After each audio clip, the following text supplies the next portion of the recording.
Port authorities are investigating a potential Uber scam at Sea-Tac Airport. Fox 13's Lauren Donovan tracked down the story that started online and now has the port commissioner's attention.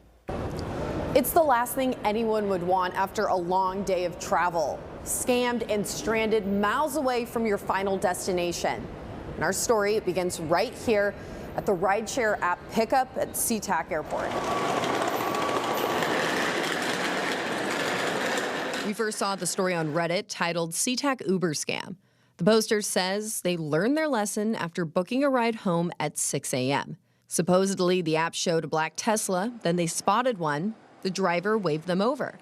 The post reads, "The trunk is open, obscuring the license plate from view. That should have been my first red flag."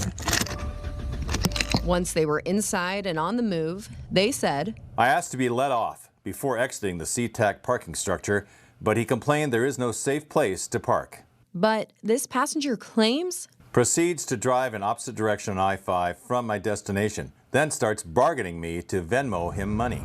Supposedly, they told him no repeatedly, and they were left on the highway where eventually they got another Uber home. The post has since drawn hundreds of comments and thousands of upvotes, even catching the eye of Port Commissioner Sam Cho, who promised to have police look into it. I followed up to see if that's happened. Honestly, this is the first time that I've heard of this type of case where you have someone who's not an actual Uber driver trying to extort, essentially, people for money. And so it's very concerning. My suspicion is that it's not the first time that it's happened. I'm just glad this individual posted publicly and created awareness around it so that I could eventually get to it and respond. Like, God forbid anyone ends up in a similar situation as that.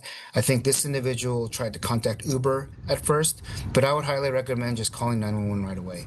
So what's Uber got to say about this? I reached out to corporate and they want me to remind all of you before getting in one of their ride shares, you got to check for 4 things. That is the photo of the driver, the license plate, the make, and then the model of the car as well. We're reporting at the airport. Lauren Donovan, Fox 13 News.